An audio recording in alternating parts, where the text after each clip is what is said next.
Ils ne partagent pas toujours le même toit, encore moins la même voiture. Ils avancent souvent côte à côte, mais rarement main dans la main. Et pourtant, contre toute attente, leur union a survécu là où tant d'autres se sont effondrés. Plus longtemps que les observateurs, les médias et même leurs proches ne l'avaient imaginé. Le mariage Trump n'a jamais ressemblé à un conte de fées, ni même à une romance classique. Il s'est construit autrement, à coups de négociations, de silences calculés, de contrats révisés et d'arrangements tacites soigneusement protégés des regards. Derrière les portes closes, loin des flashs et des discours officiels, se cache une relation qui obéit à ses propres règles. Des règles qui ne figurent dans aucun manuel conjugal. Pourquoi Melania Trump a-t-elle retardé son installation à la Maison-Blanche lors du premier mandat? Qu'a-t-elle exigé avant de s'engager à nouveau dans l'arène politique aux côtés de son mari? Et comment une liaison secrète, longtemps murmurée dans les tabloïds, s'est-elle transformée en une condamnation pénale historique, ébranlant non seulement une carrière politique, mais aussi l'équilibre fragile de leur union? Cette histoire ne parle pas seulement d'amour, ou peut-être justement de son absence. Elle parle de pouvoir, de contrôle, d'image publique et surtout de silence. Un silence lourd, stratégique, presque contractuel. Un silence qui protège, qui punit parfois et qui sert de monnaie d'échange. Car chez les Trump, le mariage semble fonctionner comme un accord commercial. Renégocié lorsque les circonstances changent, amendé quand les risques augmentent et reconduit tant qu'il sert les intérêts des deux parties. Melania Trump n'a jamais été une première dame traditionnelle. Peu de discours, peu de confidences, peu d'émotions exposées. Là où d'autres épouses présidentielles ont cherché à incarner la chaleur, la proximité ou l'engagement militant, elle a choisi la distance, l'élégance et la retenue. Une posture qui a souvent été interprétée comme de la froideur, parfois comme de l'indifférence. Mais derrière cette façade se cache peut-être une stratégie beaucoup plus fine. Donald Trump, lui, est tout l'inverse. Bruyant, omniprésent, imprévisible. Il occupe l'espace, monopolise l'attention et transforme chaque pièce en scène. Leur mariage repose donc sur un paradoxe permanent. Un homme qui vit dans l'excès et une femme qui règne par l'effacement. Deux personnalités que tout semble opposer et qui pourtant avancent encore sous le même nom. Comment une relation née dans le tumulte de la vie mondaine new-yorkaise a-t-elle pu se transformer en un partenariat aussi durable qu'énigmatique? Leur première rencontre n'avait rien d'un coup de foudre romantique. Elle ressemblait davantage à une transaction de devenir, à une évaluation mutuelle, presque à un test. Dès le départ, les règles n'étaient pas celles de la passion, mais celles du rapport de force. Au fil des années, leur union a traversé les scandales, les humiliations publiques, les campagnes électorales, les procès et les crises politiques majeures. À chaque fois, Melania est restée. Pas toujours présente, pas toujours visible, mais jamais complètement partie. Une constance étrange dans la vie chaotique de Donald Trump. Une présence silencieuse qui, paradoxalement, semble être l'une des rares choses qui ne puisse ni acheter, ni contrôler, ni anticiper. Alors, qu'est-ce qui maintient réellement ce couple debout? Est-ce l'amour, la loyauté, l'intérêt mutuel ou la peur de perdre le contrôle du récit?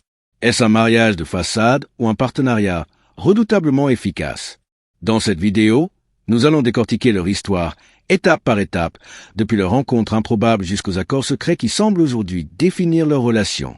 Car comprendre le mariage Trump, c'est aussi comprendre une autre facette du pouvoir, là où le silence parle parfois plus fort que les mots. La rencontre, quand tout commence comme une transaction. Tout commence loin des bureaux feutrés, loin des estrades politiques et bien avant les procès, les campagnes et les cortèges officiels. Nous sommes en 1998 à New York, dans l'un de ces lieux où l'image, le pouvoir et l'ambition se croisent sans jamais vraiment se confondre. Le Kid Club de Manhattan accueille alors l'un des événements les plus en vue de la Fashion Week new-yorkaise. Un endroit où les mannequins, les agents, les célébrités et les investisseurs se mélangent dans une atmosphère faite de promesses et d'opportunités. Donald Trump a 52 ans. À cette époque, il est au sommet de sa notoriété médiatique. Magnat de l'immobilier, figure incontournable des tabloïds, habitué des soirées mondaines, il incarne déjà ce personnage flamboyant, sur de lui, provocateur, presque théâtral. Il vient tout juste de se séparer de sa seconde épouse, Marla Maple, et sa réputation de séducteur précède chacun de ses pas. Trump est un homme qui occupe l'espace, qui parle fort, qui attire les regards et qui s'attend à être reconnu partout où il va. Face à lui, presque à l'opposé, se trouve Melania Knauss.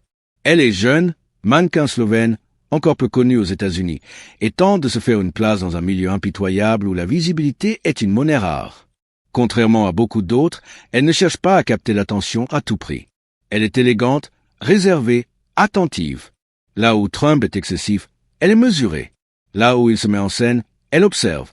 Cette différence, loin de créer une distance, devient immédiatement un point de tension magnétique. Un détail va pourtant marquer cette première rencontre et en dire long sur la dynamique future de leur relation. Donald Trump n'est pas venu seul ce soir-là. Il est accompagné d'une autre femme. Un fait qui, pour beaucoup, aurait été disqualifiant.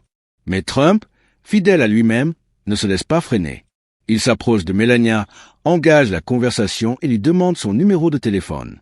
Une démarche directe, presque attendue venant de lui. La réponse de Melania, en revanche, ne l'est pas du tout. Des années plus tard, elle racontera cette scène dans une interview accordée à Harper's Bazaar. Elle explique qu'elle a immédiatement refusé de lui donner son numéro. Non pas par timidité, mais par principe.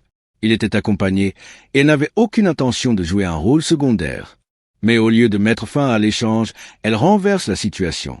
Elle lui dit simplement « Je ne te donne pas mon numéro. Donne-moi le tien. » Ce moment, apparemment anodin, est en réalité fondateur. Melania ne se positionne pas comme une conquête.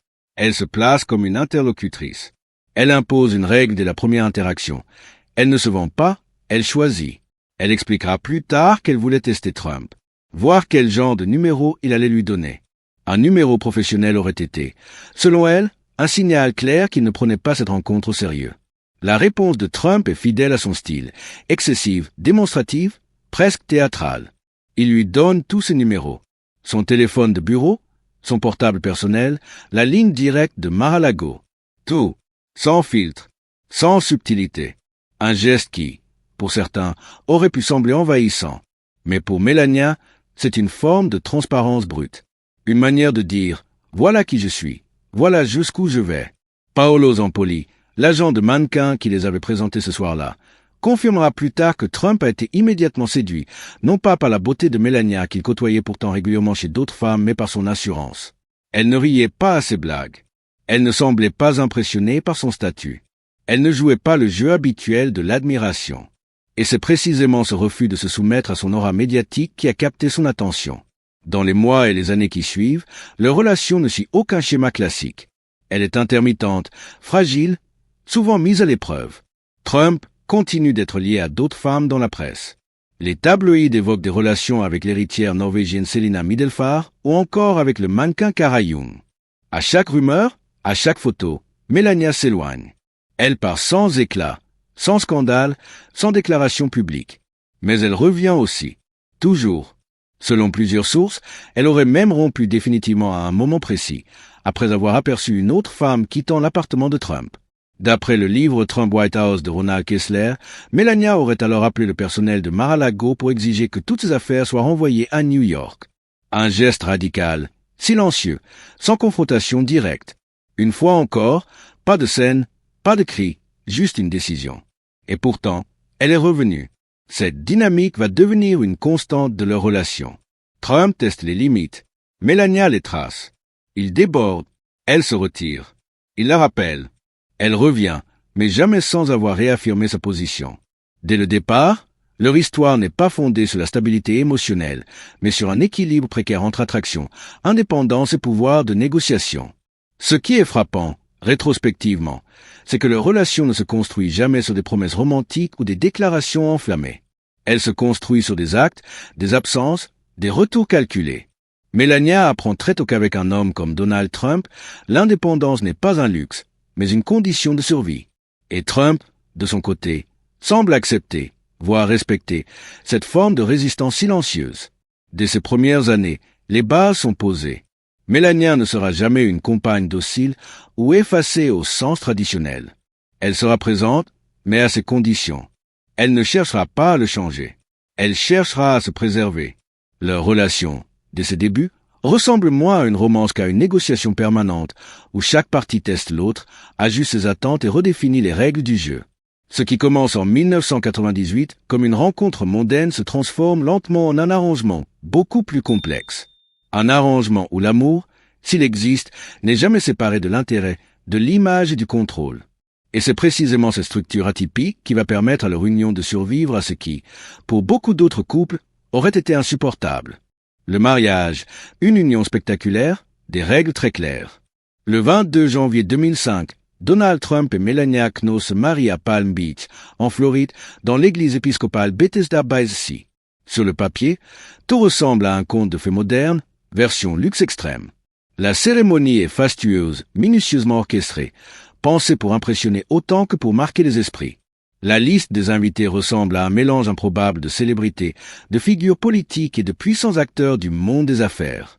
Hillary et Bill Clinton sont présents. Billy Joel chante lors de la réception.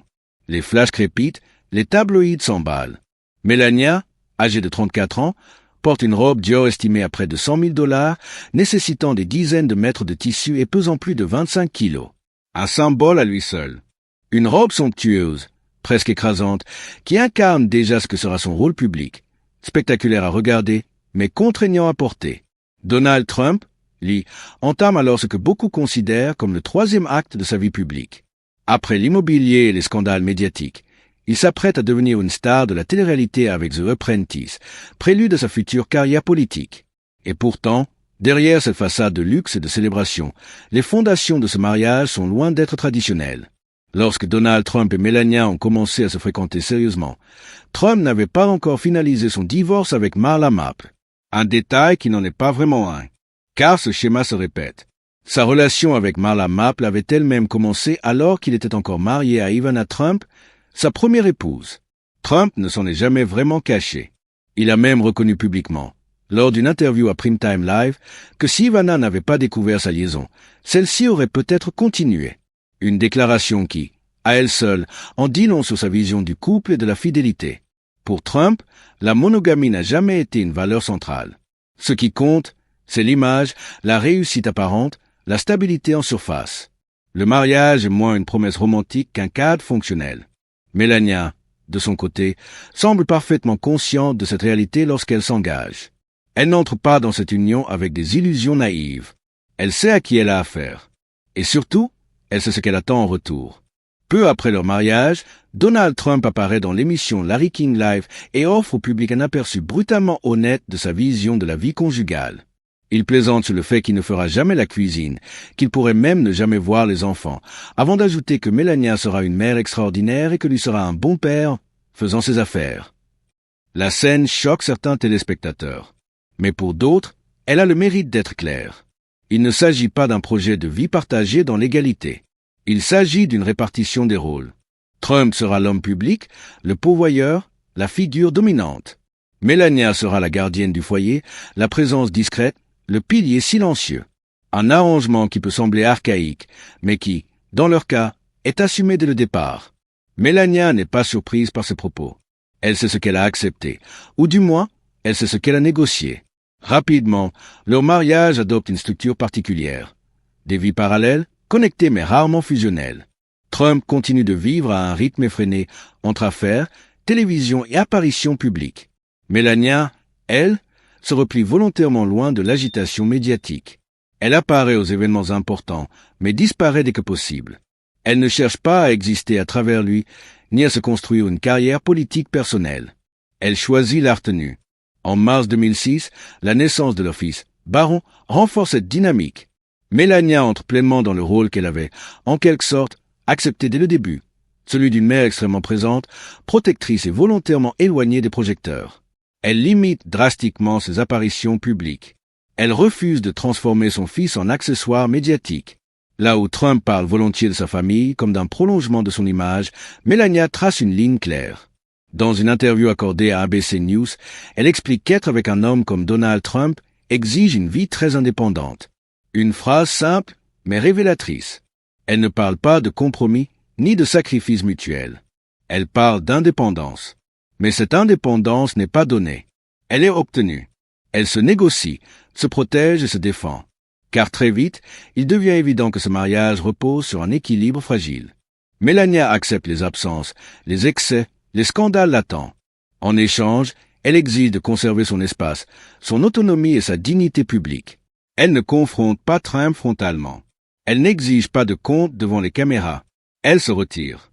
Et ce retrait devient son principal levier de pouvoir. Aux yeux du public, le couple affiche une image relativement stable pendant les premières années. Mais en coulisses, leur relation ressemble davantage à une alliance stratégique qu'à une union fusionnelle. Ils vivent souvent séparément, dorment parfois dans des chambres différentes et organisent leur quotidien de manière quasi indépendante. Une réalité qui choquerait dans un mariage ordinaire, mais qui semble fonctionner pour eux. Ce qui frappe, avec le recul, c'est la lucidité avec laquelle Melania semble avoir abordé cette union. Elle ne cherche pas à transformer Donald Trump en époux attentionné ou en partenaire émotionnel. Elle ne nourrit pas l'illusion de le changer. Elle construit plutôt un cadre dans lequel elle peut exister sans être engloutie par sa personnalité envahissante. Le mariage Trump n'est donc pas une surprise romantique, ni une aberration totale. C'est un contrat implicite, scellé dans le luxe et la visibilité, mais fondé sur des attentes très précises. Chacun y trouve quelque chose. Trump gagne une épouse élégante, silencieuse, qui renforce son image publique. Melania gagne une sécurité matérielle, une indépendance négociée et une position qu'elle utilise avec une grande prudence. Cette illusion de normalité, entretenue par les cérémonies, les photos officielles et les apparitions soigneusement contrôlées, va pourtant être mise à rude épreuve. Car lorsque Trump entre en politique, les règles du jeu changent brutalement. Et Melania, une fois encore, va démontrer qu'elle n'avance jamais sans avoir d'abord sécurisé ses propres conditions. La Maison-Blanche, absence calculée et pouvoir silencieux. La victoire de Donald Trump à l'élection présidentielle de novembre 2016 marque un tournant brutal, non seulement dans la politique américaine, mais aussi dans l'équilibre déjà fragile de son mariage. Là où beaucoup de couples présidentiels abordent la Maison-Blanche comme une aventure commune, Melania Trump adopte immédiatement une posture différente. Une posture qui surprend, intrigue et alimente les spéculations. Contrairement aux attentes, elle ne s'installe pas immédiatement à Washington. Pendant des mois, la première dame désignée reste à New York, loin du protocole, loin des dorures de la résidence présidentielle. Officiellement, l'explication est simple et presque irréprochable. Melania souhaite que son fils Barron termine son année scolaire à New York. Une justification qui, en apparence, s'inscrit dans la continuité de son rôle de mère protectrice. Mais très vite, cette version commence à sembler incomplète, car ce retard prolongé n'est pas qu'une question logistique ou éducative. Il est aussi, et peut-être surtout, un geste politique personnel. La journaliste du Washington Post Marie Jordan révélera plus tard, dans son ouvrage The Art of Her Deal, que cette période d'absence a servi de levier stratégique. Melania a utilisé ces mois de transition pour renégocier les termes de son contrat prénuptial. Un contrat déjà existant, mais manifestement insuffisant à ses yeux face aux nouveaux risques que représentait la présidence Trump.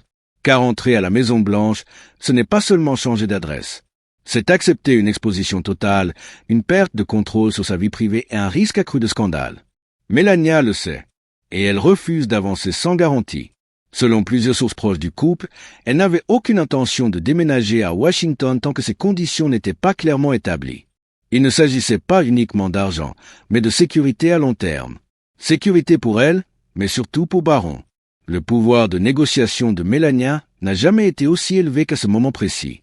Donald Trump venait de remporter une victoire historique. Il avait besoin de stabilité, de normalité apparente, et surtout d'une première dame.